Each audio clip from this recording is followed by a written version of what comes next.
It is time for our next LCS Armchair GM session, and Twitch chat voted in a very close poll between Dignitas and Immortals, and Dignitas won out thanks to big channel points investments and ballot rigging. But this is where we landed, so we're going to figure out what do we think Dignitas should do this offseason. What assets are they working with in terms of active player contracts and so on, and where do we think they can go? We're going to be operating within a lot of constraints of what kind of budget do we think they have, what players might actually be available who are not technically free agents, what buyouts might be around there. But you have to make a lot of assumptions and do some guesswork and kind of speculate on stuff, whether you're building an actual roster or just doing it as a fan from the outside for fun. So we'll see where it takes us. Hopefully have some fun with it. And I've got a framework here that I've been running on these. If you haven't seen them before, you can look back and find the ones I've done for TSM, Evil Geniuses, FlyQuest, and keep watching. There'll be some other ones up there, so have some fun with it.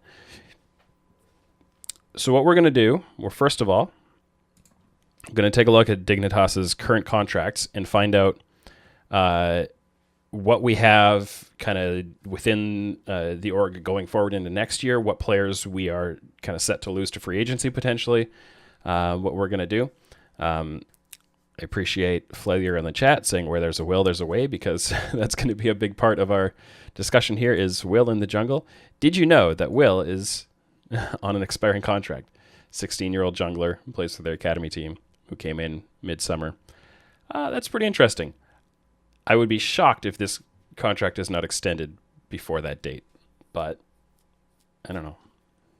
This is the LCS, weird things happen. And also to help with setting the mood for this, we're going to cue up a little bit of relatively relaxing music.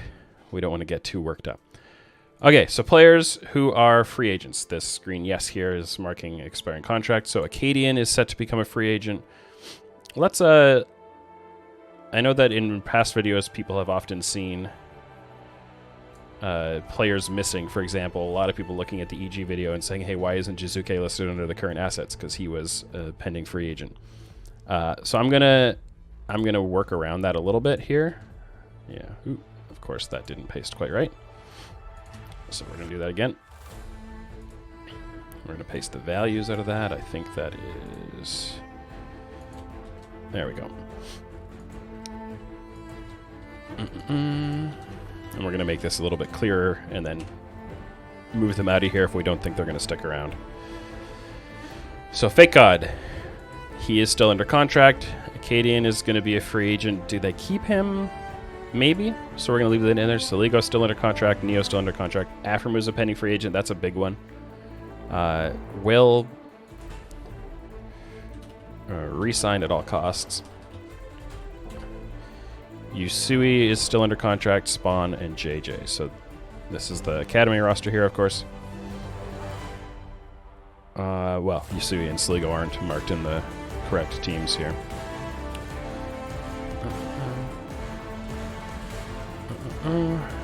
A question from Parker: How likely is it to see Kenvi bought out from 100 Thieves? I mean, it entirely depends on what happens over the next 2 months. I think 100 Thieves are going to be looking at how does Kenvi perform in like his solo queue boot camping, how does Closer play at Worlds, and how far do they get? And it really could go either way at this point. I think.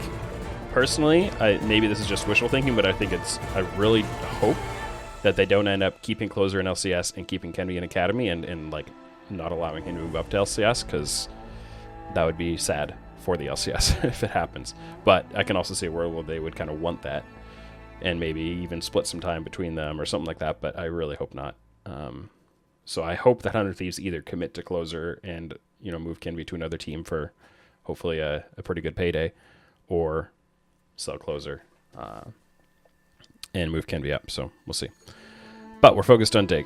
So the first things that I look at here is I am on the train of Soligo is their best mid laner and should be moving moving up into the LCS if they want to move forward with a domestic mid. I think he is LCS quality.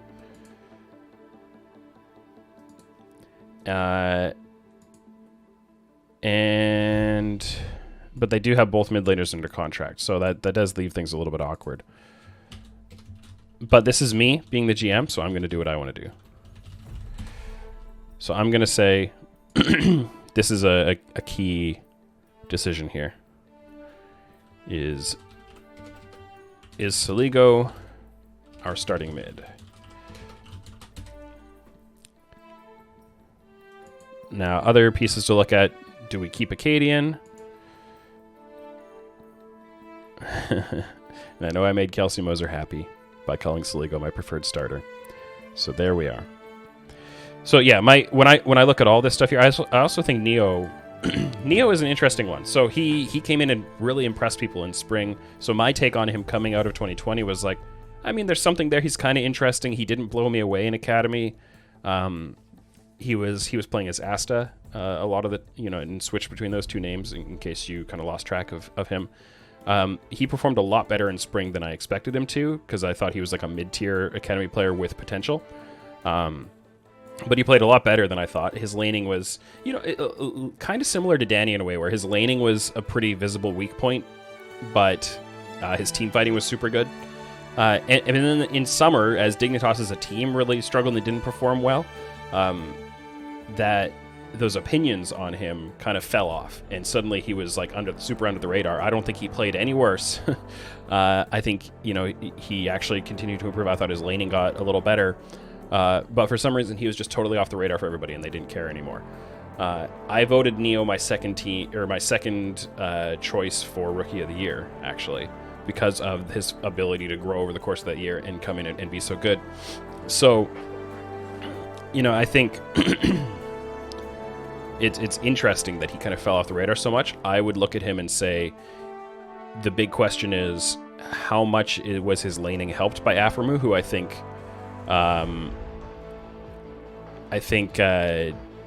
Aframu is a strong laner. That's one of the strong points of him as a support. The interactions and trading and so on, to the level that I understand it, and that's not a point of strength in my personal analysis, but I do think that Aframu probably helped a lot with Neo's laning. And if you lose Aframu, do you now then look at Neo and go, maybe he's not quite as strong a piece as we thought he was?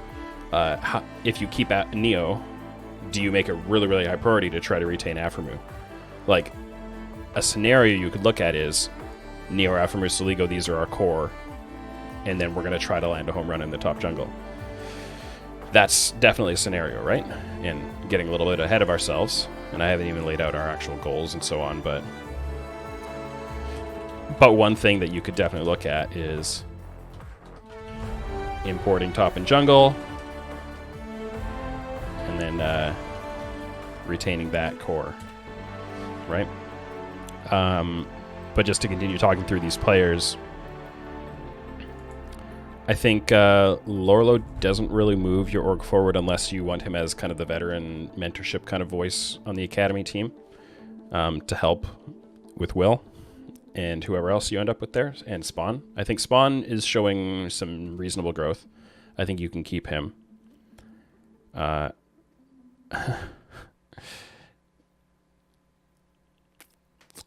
think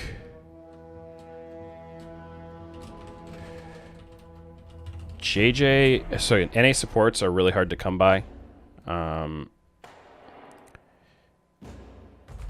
JJ, though, I think is not a piece that you're going to get LCS potential out of. But he can be pretty useful for trying to win some academy games. He's not bad for that. So it depends on how much that's a value for you. So, and which other players have we not really talked about? I mean, yeah, Yusui, again, a player that I think is not going to move your LCS goals forward. I think we've kind of gotten the amount of development out of him that we can at this point. And yeah, I mean, Acadian came in. I think Acadian, he generated a lot of good coverage, I think, this summer when he came in for Dardoch. I think he's fine. Acadian doesn't really inspire me for the future. And so, yeah, again, it depends what your goals are. speaking of goals, let's lay that out to help us make some of these choices.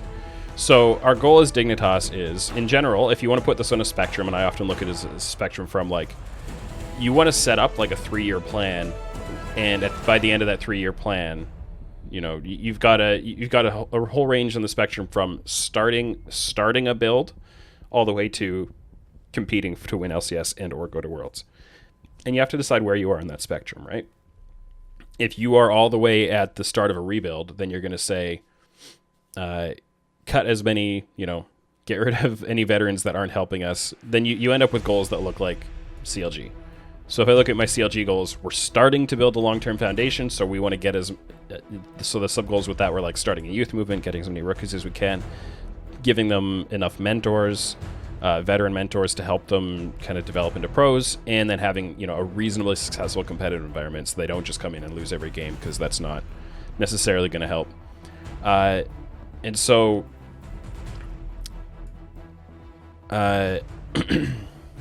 we could be that far back, or we could be all the way at the level of like I don't know, I guess TSM or whatever, win at all costs, right? Do everything we can to get the absolute best players for this upcoming year.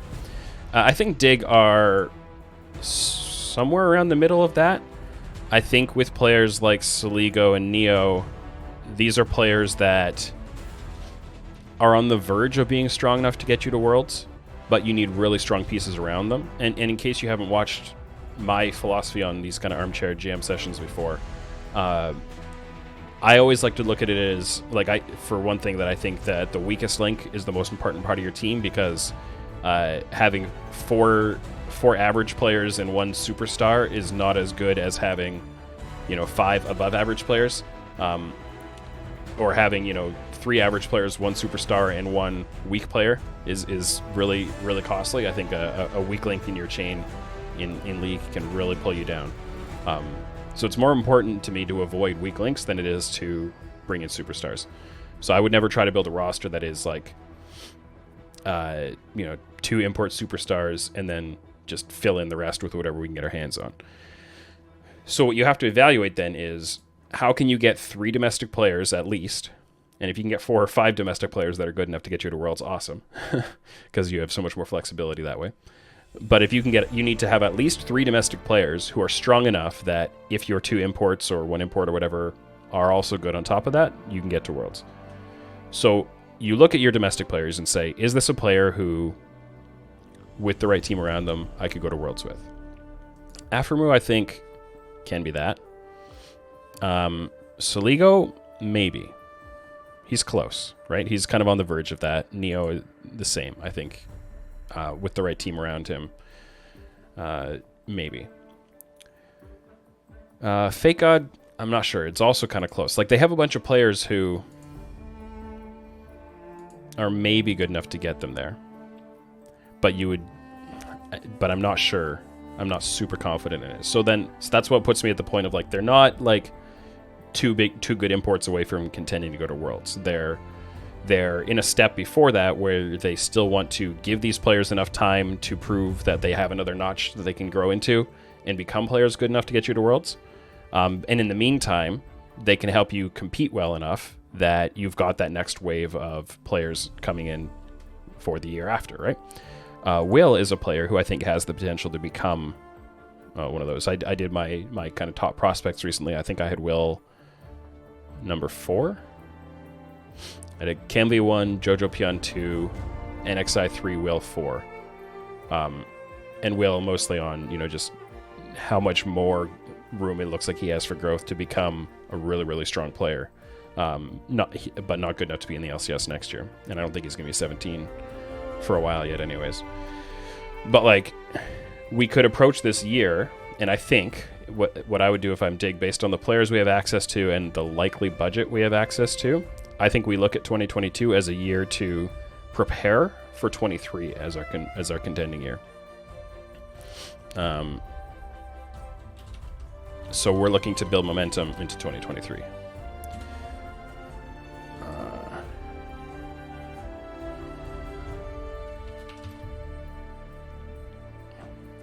So, like, one of the big points is we are building We are building for will 2023 starting jungler, or maybe summer. Have I done any of these where my goal isn't to win LCS in a set time frame? I mean, if you're not building towards, I mean, it's not so much to win LCS, it's to get to Worlds, right?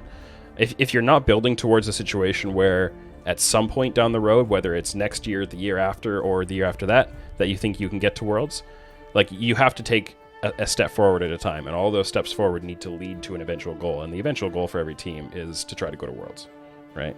Or winning LCS is like those two, balancing out what you personally prefer. So I don't really have a framework outside of that, unless you want to look at it as literally trying to make money by building talent and selling players, but I don't think any org approaches it that way. So yeah, I mean, I guess you can in the real world be a GM who's trying to work for business goals, like brand development, revenue, that kind of stuff. I don't think that's very compelling as an armchair GM. I have no real interest in that, but I think in the real world those are considerations. Sure. But I haven't really worked through that for this kind of an exercise.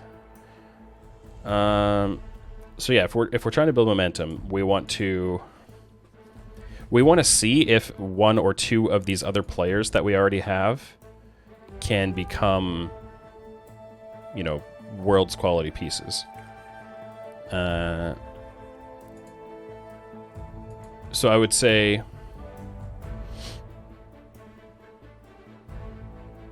I'm just trying to think the right way to kind of phrase this.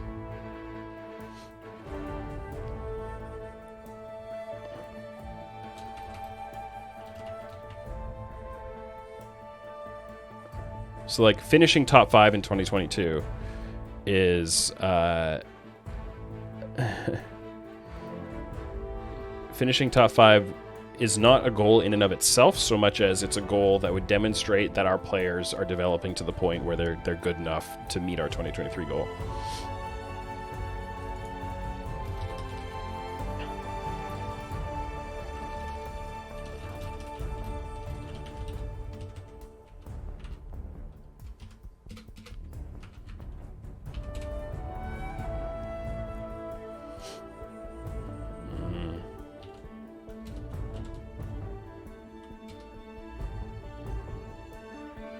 Yeah.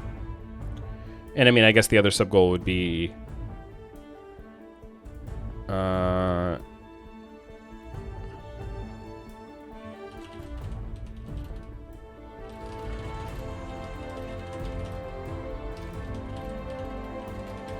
doing well enough, either with our team finish or our player performances or whatever, that free agents will want to join us in 2023. This is an important consideration, is that players, I really like the way that Papa Smithy has sometimes said this, is that the number one thing players want out of free agency is to play with other good players. And the number two, I think the way he usually lays it out is, getting a good contract, a good salary, and all that kind of stuff. Or maybe it's like number one, play with other good players, number two, win, but that kind of goes with number one. And then, number three, salary, but most important thing, number one, you want to play with other good players. So we need to be successful enough in 2022 that we have players that other players want to play with and sign with. So I think that's, yeah. And I guess like the other thing is, we could also say it's a sub goal to build talent pipeline momentum as well, right? Which is a kind of a generic thing, but I think that is an important consideration here.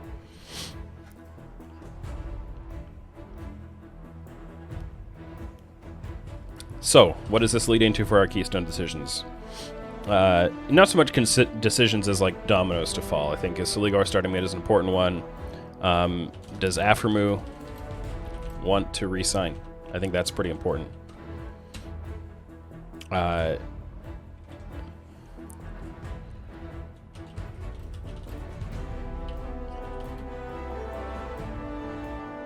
And the thing to help decide that is,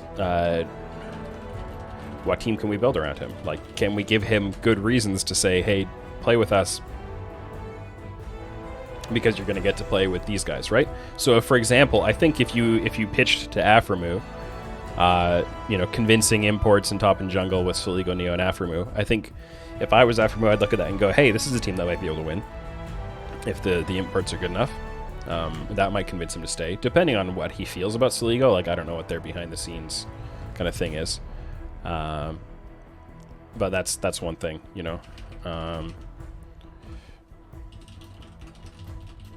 and another Keystone factor. Let's just call it Keystones, because I think these are not so much decisions as influencers. What imports can we afford, right?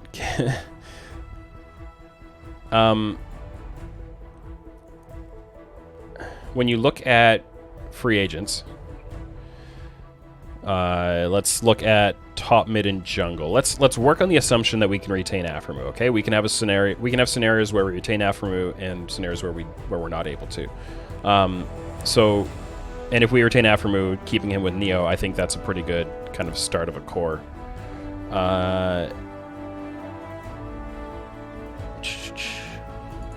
Then I think we can look at Broken Blade. A lot of people are talking about Broken Blade. People are talking about, hey, TSM will bring back Broken Blade or that kind of stuff.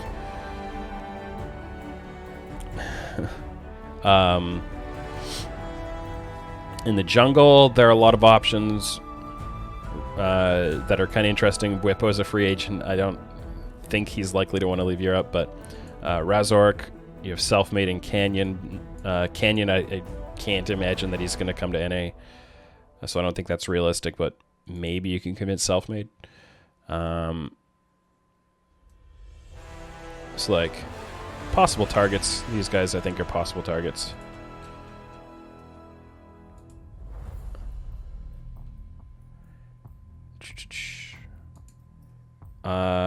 In the mid lane, you could look at Jizuke, who's going to be a free agent, and say, would we want to bring him in if we don't decide to run with Soligo?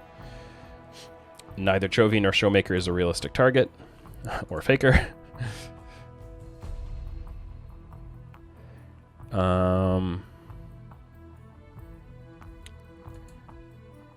Nemesis, I know they were interested in Nemesis last year. Now he's doing kind of the streaming life with LS and Korea and all that kind of stuff, so I think he's probably not high on the radar. So the mid pool is really like the points of interest are like Jizuke, and then we can talk about Gory, I don't know. We can talk about Five Fire as an academy option. Well, that's not what I wanted. Is that not? What? Isn't that not clear formatting? I messed up my keyboard. Oh, there we go. I was pressing the wrong thing.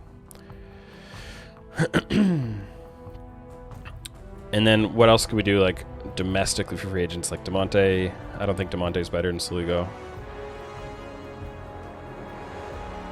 So, like, unless you're going to go for a buyout on mid lane, it's really like Jizuke or Soligo, I think, that are the obvious. No, so this tab here is all players on expiring contracts or already free agents. So Demonte is not... Demonte will be available, unless something weird happens. In the jungle, Santorin's going to be also a domestic free agent. We could talk about him.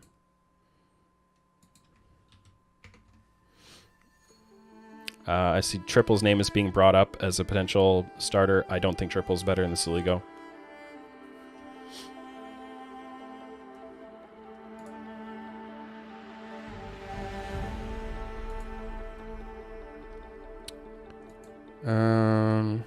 Yeah. Five Fire would go to Academy because he has to earn his way into LCS. And I don't think he's done enough yet to demonstrate that risking him in an LCS starter spot is the right thing for a team that wants to, again, that wants to be good enough to finish top 4 or top 5 in 2022. If you've got Soligo, and assuming that you haven't damaged the relationship with him to the point where he doesn't want to play with the org anymore and is kind of asking to be moved on based on his time that he spent in Academy in summer, which didn't make a whole lot of sense from the outside. Assuming he still wants to play with your org, a lot of the players being named here would not be upgrades on him, in my opinion. So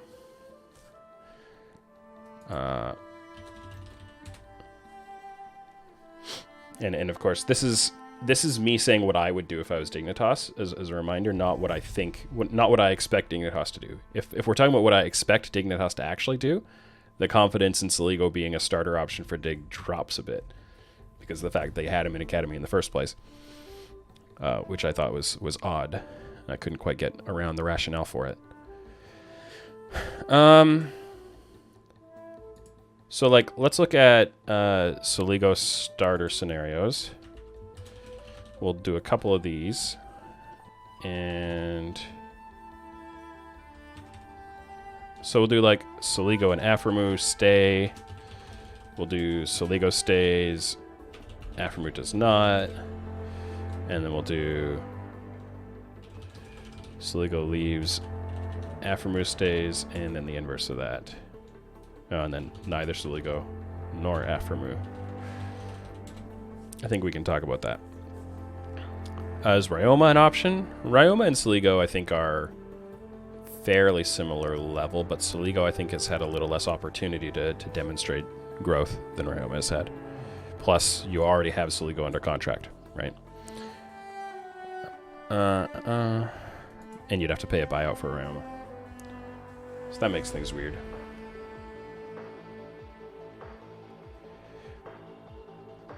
Okay. If we were going to do this scenario, which is the one that kind of flows the most naturally, import top and jungle, what would we do? We could pencil in something like Broken Blade Razork. Like, let's... I didn't put him in here. No, that looks ugly. Font size was wrong. How do I want to represent this? Do I want to actually type it in? Sure, why not?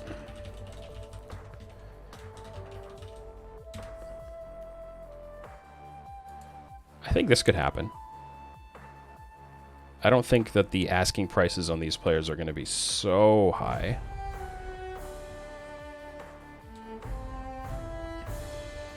I do think, like, it depends what other offers they get for sure. Like, people are talking about Broken Blade being a match with G2. Sure, why not? That could definitely happen, and I think if they got an offer from G2 and from Dig, obviously they're going to go to G2. It's home. It's a team with, you know, a lot more competitive success. But you know, I think Digger's still going to reach out for it. I'd say it's low to medium likelihood. So, like, that's an option. Now, if we don't keep Aframu, the question, we then extend that to, do we keep Neo? What are our options for bot lane? Our options, if we don't keep Neo, is, okay, you've got Arrow. By the way, Proving Ground starts later today, and I don't think Wildcard Wood is playing today, but, you know, watch Arrow there. We have to see whether we think he's an LCS level option, because a lot of people are excited about his comeback path. But yeah.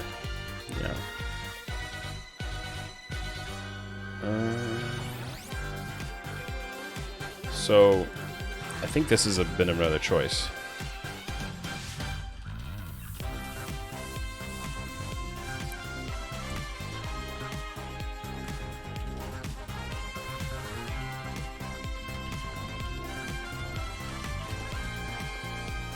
The tone of this music just changed because we finished the Wild Rift playlist. Now it's going to get kind of random, the music, but that's fun. Well, so we're losing Aframu. If we keep Neo, let's talk through possibilities here. Who could we get at support?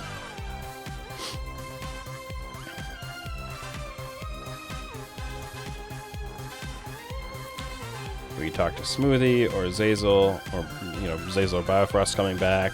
You know, Smoothie, if we think that his year with CLG wasn't too bad. We could talk about buying out Poom. We could talk about buying out Isles or Ayla. Now that's going to be expensive.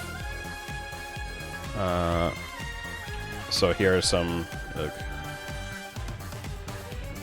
just to get the formatting, the font size right on all of these. So Isles, Ayla, Poom. Isles and Ayla, I think, are going to be very expensive. Poom will be a little expensive, not nearly on the same scale as those guys, in my opinion. Who else did I mention here?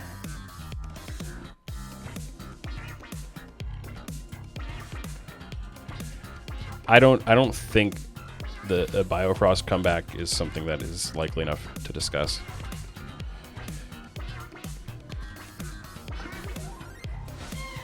And of course, with our goal of building into 2023, I look at Smoothie and Zazel and say, I don't think they're on an upswing.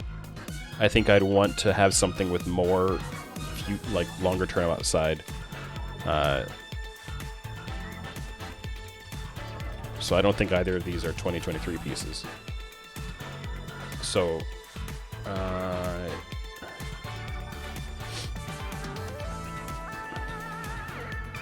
so they'd be like kind of rental players in a sense. We'd want to try to get them on a 1-year deal and have another support option coming in, or an imports slot opening up or something like that.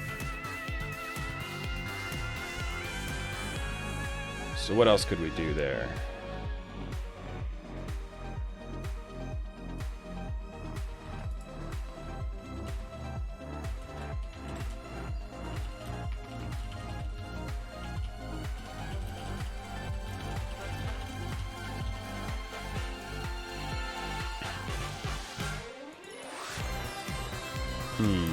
Why don't I feel confident about Biofrost coming back? I mean, he's had a whole year away, and I didn't think he was amazing in the last time we saw him. I thought he was fine.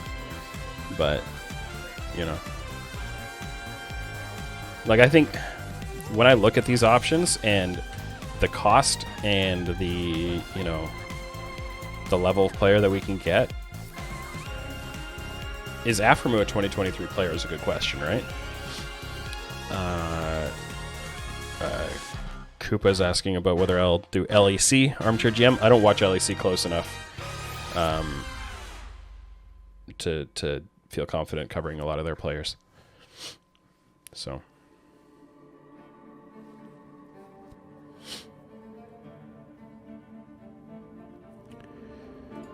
Is Afremu a player that I think by 2023 would still be able to lead me into going to Worlds? I kind of think so. Like, I think he's maintained his level really well. Like, obviously he's getting older every year, but I think he's maintained his level quite well, and is still like a top 5 LCS support.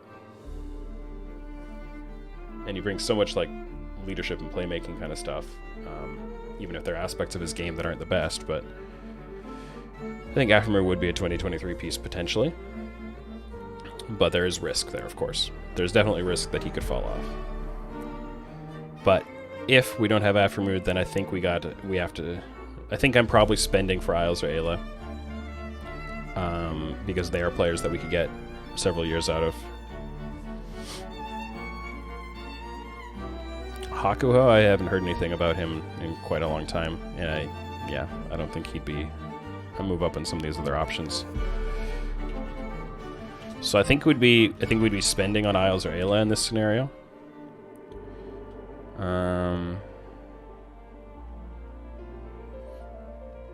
Which would still leave us our 2 import slots. But of course, our budget would be hit by that buyout pretty badly. So we could still do our import scenario. Support imports, like, there are a lot of support import supports going into free agency. Like Dreams is, you've got lots out of the LEC, Hylissang, Kaiser, Vander, Limit, Treats, a bunch out of the LCK, but I think it's unlikely that you're going to get one of these really good ones if they're going to get an offer from the LPL instead, or from another LCK team, of course. So I don't think those are reasonable likelihoods. You could try to lure Treats over, for example, or maybe Vander. I can't see Hylissang or Kaiser leaving the LAC, or even, honestly, leaving the current teams. I mean, maybe Limit. I don't know. I think the top lane pool is so thin, I think. And when you look through, like, potential buyouts, who are some of the other buyouts we discussed? So Tenacity is one. Like, Tenacity is going to cost you a lot if he's available. If 100 Thieves decide to play Tenacity next year and let Someday go, he's going to be cheaper than Tenacity, I think. But probably still cost you a fair amount. Kenvi is not realistic. And we don't... Here's the thing, in Jungle, I just want a 1-year placeholder. Okay? Basically. Because unless something crazy happens and Will is like, no, I'm not signing with Dignitas, I'm going to go to another team next year. But I think Dig have treated him well and given him a lot of opportunity so far from what I can see.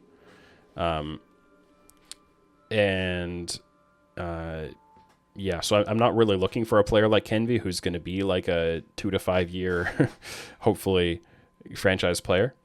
I think I want to have a 2022 jungler that helps me get top 5, or have some good stretch goals above that, and then I want to have Will ready for 2023. So that actually makes a re-signing of Acadian feel a little more reasonable. Because if we had a lineup like somebody plus Acadian, like if we ran back a lot of our roster from this year, obviously with Fake God, Acadian, Yusui, Neo Aftermood, they didn't do well, right? They were like a 7th, 8th kind of a team, and maybe we're falling off even a little worse than that.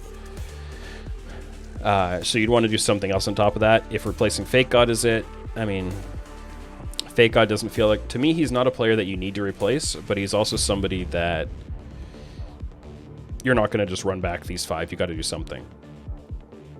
Is it jungle? Is it top? Is it support? I don't know.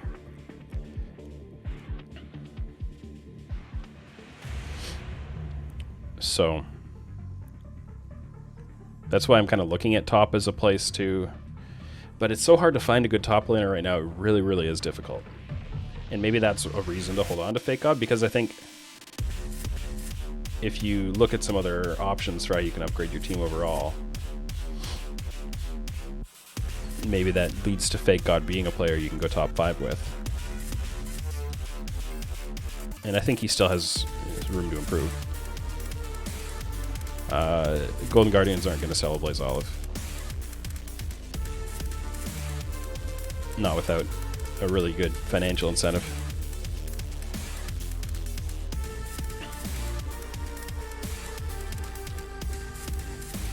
So like if we kept Fake God, let's say we... Like the only reason I would hold on to Acadian is if I got... Like would be in a scenario like this one. Here, just a second, let me finish my note here. I would potentially hold on to Acadian in, like, here, let's move all this down a bit. If we did, like, import Acadian as a 1-year, import Acadian, Siligo, Neo, and then one of those support buyouts. Because we didn't have, a lot of money otherwise. Will is a 16-year-old jungler playing on Dignitas Academy, who I rate as the number 4 North American prospect right now. You can watch my top prospects video for more context on that. Like I could do something like this with Acadian, and then our plan would be, whoever we import, hopefully we're going to have them around for a couple of years. Or if we, it doesn't have to be an import, it could be someday or... Tenacity or whatever. And then we replace, then our plan is, as long as Will proves himself, we move him up for 2023, and then we've got another import slot to work with for our win, our win now year. The question of whether I seriously think these targets are viable is separate from whether or not they're a player that you'd reach out to. By the way. I just think, like, the more I look at this and look at the options,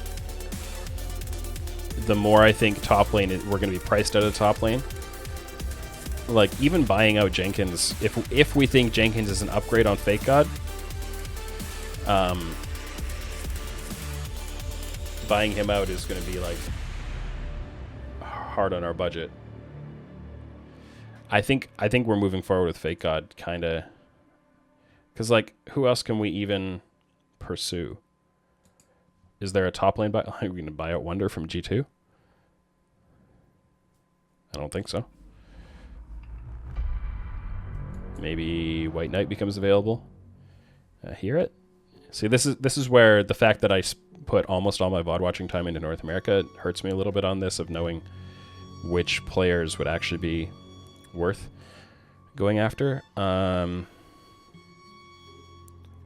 Yeah, like, are there other... Make suggestions. Are there other top laners that you potentially throw a buyout at to try to import them? Like, I don't really see it realistically that these are players. Like, unless you're going to go down into the ERLs even, but if it's a really good ERL top laner, they're going to probably get much more compelling opportunities to go to LEC. So, I don't think Lorlo is better than Fake God. So I think, like, yeah, the more I think about it, I think this is not really going to happen.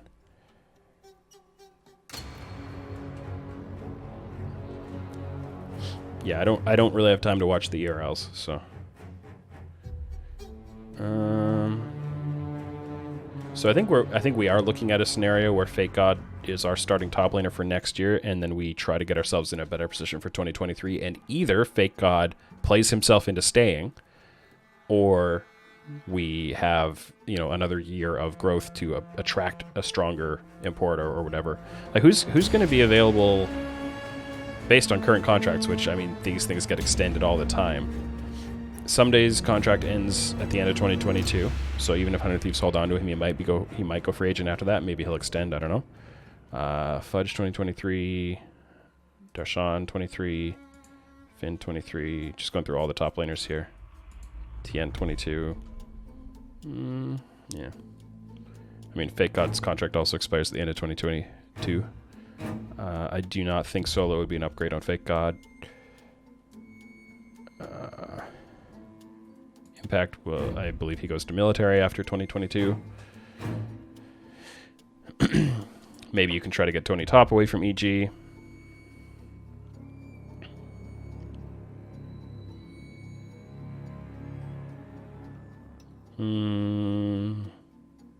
I don't think the top lane market's going to be much better another year from now. A little bit. I mean, Revenge, maybe. Viper. I mean, you might be able to try to buy out Viper, honestly.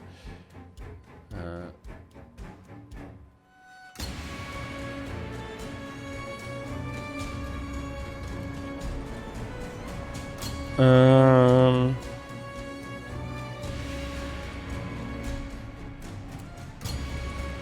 Jenkins is a free... Yeah, Jenkins is a free agent. Sorry, I was talking about him as a buyout, but he's a free agent. I mean, so... how would we feel about having Jenkins and Fake God in the org and having them compete for the starting spot? I don't often love a scenario where the two players are competing against each other for a single spot, but, like... Yeah. But it's something to talk about. But it's really tough to know whether Jenkins, as a player that you're not as closely familiar with, like, I would feel like Jenkins is an upgrade on Fake God if you believe that the grass is greener on the other side kind of approach, right? Like, but I'm not convinced that he's a real upgrade overall. I know a lot of people got very high on him for what he did in LCS or TL this year, but Huni will be a free agent in theory. Hanser. I mean, Huni would be an upgrade, but I don't think Hanser would. So I don't know. I don't think our top lane options are going to get a whole lot better a year from now. I think what we have to work towards is Fake God either growing into the player we can keep for 2023, or our org upgrading enough and having strong enough players that we can just attract a stronger import or buyout for that year.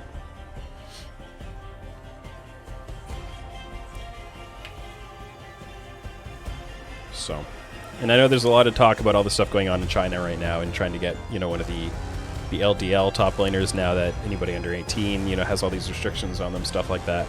I mean, it's hard. It's very, very difficult. I don't know any of those players. It's very difficult for me to speculate on that. But I think that is something that a lot of teams will be looking at. I'm very limited on my ability to armchair in that direction. So I wouldn't be surprised if at least one team goes for it, but I think it is, a pretty massive risk. I mean, like Kelsey's saying in chat as well.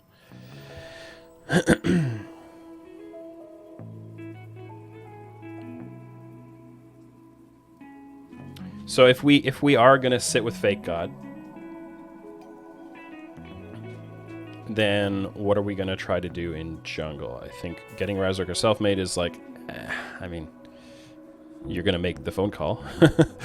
You're gonna talk to their agent and see what kind of tone you get on the response. Because I think you'd be silly not to try. But do we look at Roxa as a 1-year filler? Do we look at Santorin as a 1-year?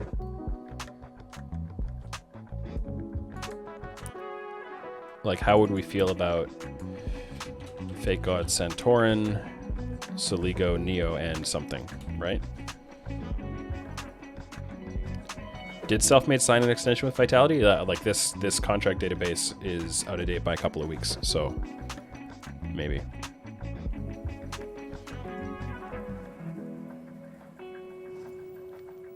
So, yeah.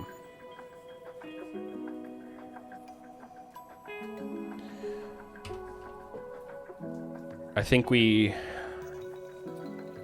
have to convince Santorin that this is a team he'd want to play in.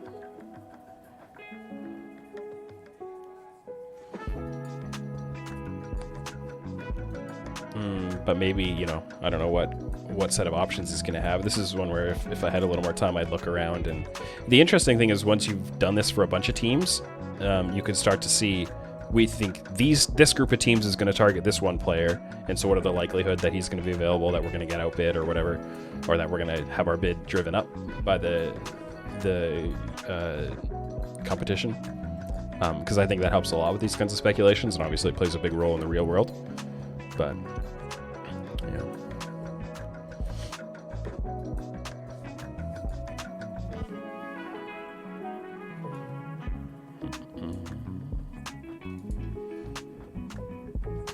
Power of Evil being an option.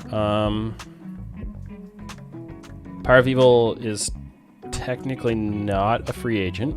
I think it's a high likelihood he will become available, but you're going to have to pay a buyout for him. And the size of buyout that TSM will probably want for PoE compared to the value of Soligo and already having him under contract, I'm not sure Power of Evil is a big enough upgrade on Soligo to spend the money that they're going to be asking. And I would definitely not trade Neo for Power of Evil. Definitely is a strong word, but I'd probably not trade Neo for Power of Evil personally. If I'm going into 2023, unless I've got another player ready to replace Neo or replace PoE for 2023 and get me to Worlds, then I don't know. We haven't really been talking about Jizuke though. What if we did like? Do I think Centaur and Jizuke would make a good pairing? Maybe. I think Jizuke and Will might make a better pairing. Meech is a player that they'll probably look at for an academy bot laner once he's eligible to play again. Let's just say that. We can do that.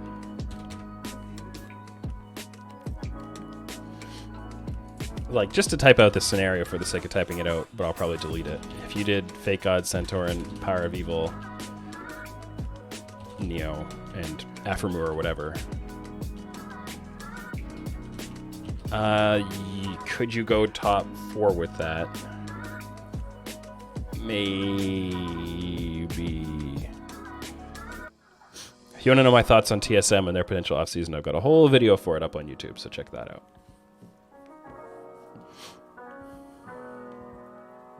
I don't think this scenario would move me towards my goals enough. Because like what I want my 2023 roster to look like is something like this.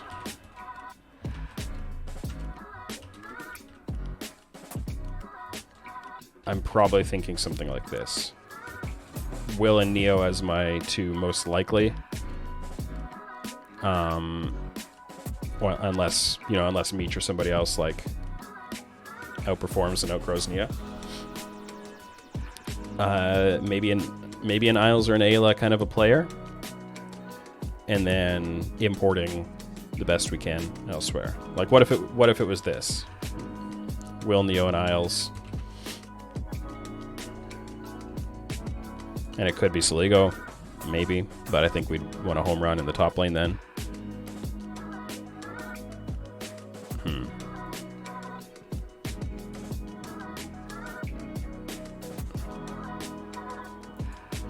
It's so tough to know what's going to be possible in the top lane. Like, let's say we did something like this.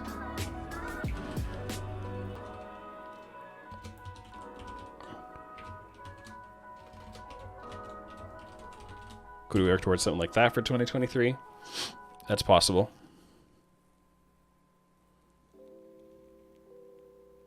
And if Will becomes as good as I think he can, and if Neo improves, and if we were able to get Isles and he keeps improving, then yeah, I think we could get to Worlds with that. I mean, maybe someday we'll fall off by 2023 too hard for this to be valid, but someday is not really the anchor piece of this. It's just, viable top 5 LCS top laner kind of thing, right?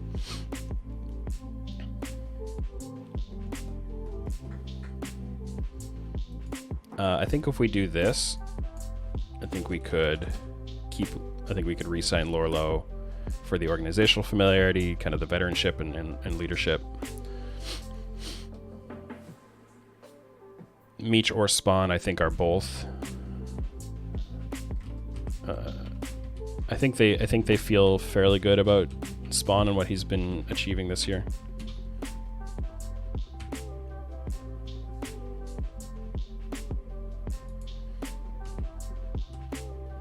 Let's just pick like some kind of rookie, like let's say they bring in Bradley, and then support, I don't know, like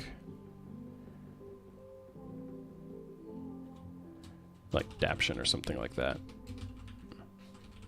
If they go hardcore rookie with Lorlo as kind of the veteran, and maybe Spawn for continuity, or someday sign till the end of 2022. Vandy's, thank you very much for the Prime sub.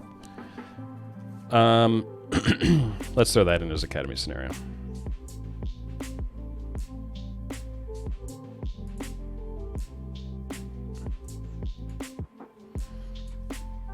And let's just say our 2023 scenario is, Soligo earns it, or we find a big upgrade option or something like that, but we're going to need to upgrade something and not just Will. Stepping back from all this, because I want to wrap up here. We've been going almost an hour. I think we've raised a lot of questions, but to revise and review a little bit what we've talked about, our big goal is we want to build momentum into 2023. We want to find enough pieces. And get another interruption from Excel Macro. Thank you very much for the Prime resub. So our goal, building momentum into 2023. And so we want to develop players. We want to try to finish top 4 or 5 in 2022. We want to be good enough that we have options to get those big get us to Worlds upgrades for 2023, and we want to build momentum for our talent pipeline. So this is kind of academy scenario, something like this. The specific players I'll put question marks on because I don't think these are players that you have to be locked into. But something like that. So I think we move forward, and I'm going to put this as the highest likelihood. We move forward with Fake God because top lane is such a difficult market to, or pool to get decent players in. I think Fake God is fine. And I think he's better than he looked this year. I think we go with Soligo because he also is, not bad and can improving and looks a lot better than the public perspective on it has. I do think it's important to have a veteran in your academy team unless you have super experienced coaches or things like that can help. But even then, I think having a veteran or experienced player with your rookies is very useful. And then you either you either re-sign Aframu or try to buy out Isles or Ayla. I'll just put Isles just because he's higher on my target list right now. I don't think you swing for a home run by trying to get a Razork or Selfmade. I don't think you're going to get them anyways. It sounds like Selfmade's already staying put. Here, yeah, I was talking about 5-Fire before. I would actually put in 5-Fire above Bradley, but I'll put them as options.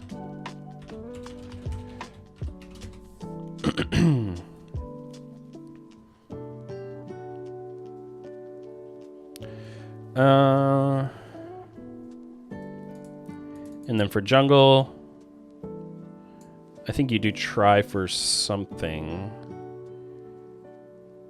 Honestly, I think they could mostly... It feels like I don't want to just run back virtually the same 5 and just think, hey, it's just going to be better next time. Obviously, you know, it's not quite the same 5 if you have Soligo starting again.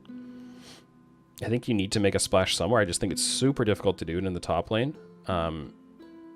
Would a replacement of Isles for Aframu be good enough to get you up there?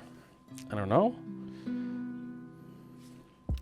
I think you're looking at jungle or mid probably, though. And maybe you then go for a Jizuke.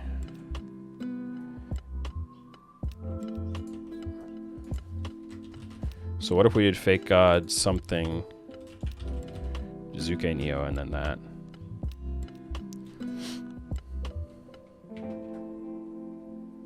What would we do with our jungler there?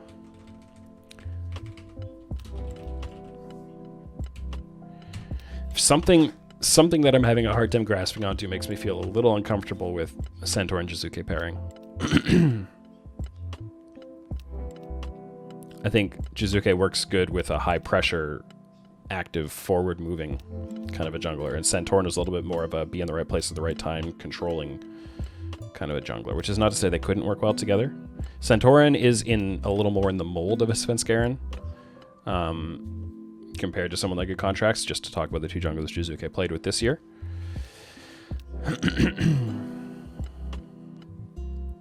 So, I don't know. I'm a little comfortable with that, but it's fine. Talking about someone like Blabber, who people are bringing up, like if Cloud9 decided that they're going to move on from Blabber, I don't think that would be a good fit here because, again, we have Will. We have Will coming up, and there's no need to break the bank to put ourselves in a position where by the end of 2022, we're now making a decision between Blabber and Will. I don't think we need that. We're looking for a 1-year jungler. A 1-year jungler who can get us into the top 4 or 5 next year. And I think Centauran fits that. And I'm not sure who else feels good in that vein. Like, obviously, Dardoch's not coming back. Acadian kind of does, as maybe. But I'm not sure it's quite enough. I mean, buying out Svenskeren maybe would also do that. Do we? We're probably not going for a Svenskeren plus Jizuke. I don't think that was the best combo this year. But maybe if we can't get Centauran, we say Svenskeren is another option there. But I'm not going to obviously type out every single permutation of what could happen.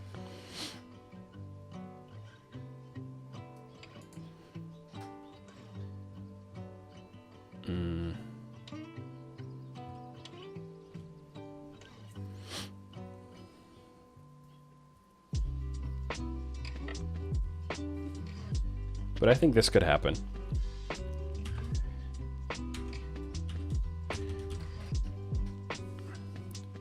The more I look at it, the more I'm like, you know, Centauran would be a pretty good fit here. As a player who, I mean, there's always the chance that Will doesn't develop as much next year as we hope he does, and then we have Centauran and we can continue to work with him. If you do someone like Centauran.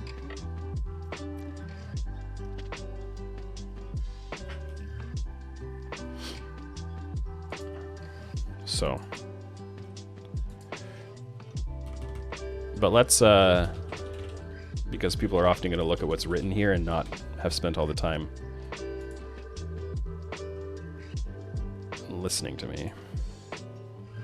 I mean, really, the scenarios end up being Centauran, Svenskeren jungle, Soligo, Jizuke mid, Aframu, Isles, Ayla support. And I don't think we do anything in bot lane. Starting Will next year, I don't know if he's even going to be 17 in January. So it's not really... I don't think it's really an option, and I also think it's just much too soon. I'm not spending money to buy Darshan when I already have Fake God. Because it's not just a matter of, here are two players, pick which one you want. It's also, you have to, what does it cost? Fake God's a player we already have who's familiar with us and our coaching staff and all of that. So... I think at the end of the day, I think Dignitas are going to have difficulty making big moves for next year. I think they're going to try. If I'm talking about what I expect them to do, I think they're going to try to go for something much bigger than what I'm talking about here, like a Centaur and Jizuke, and then maintaining the rest of the core. I think they probably will not be inspired by that, and they're going to try to go much bigger. I know last offseason they tried to go much bigger, and it didn't work out for, complex reasons and budget and COVID and all that kind of stuff. I think they're going to try to be like, no, we can win. We can do this, and we're going to win. I'm a little more reserved and cautious in long-term thinking, which is where I think something like a Centaur and Jizuke or, Centaur and Soligo with an Isles or Ayla buyout, I think that's still going to cost a decent amount of money. But I think it moves you in the right direction. And the biggest thing we have going for us, I honestly think the biggest thing Dignitas have going for them right now is that Will is on the way.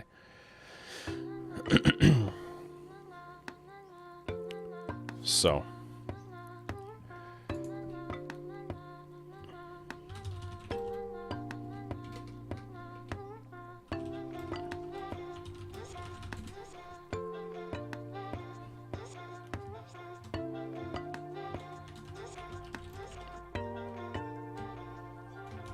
I think we're going to move on from Acadian. Just want to fill out any gaps in the notes here before we wrap up.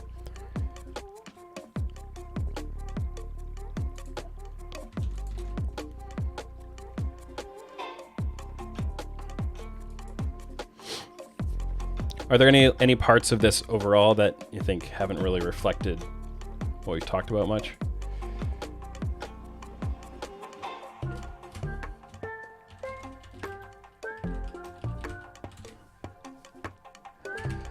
I think most of the value here is in the journey, not the spreadsheet destination.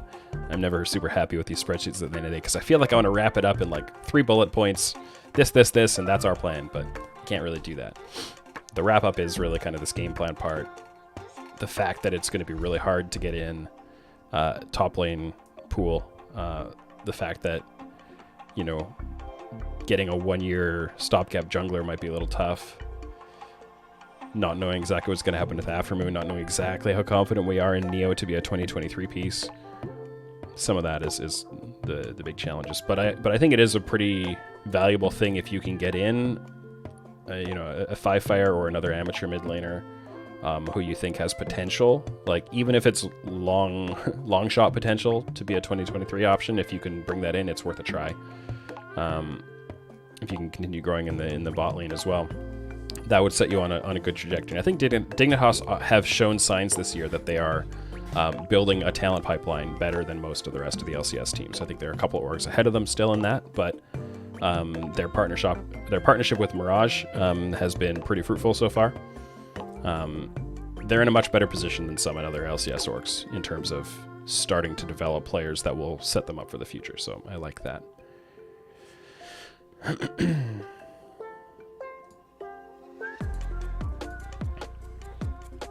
I've moved some of this behind my camera now when I do that, haven't I? Oh well. Here, we'll nuke this.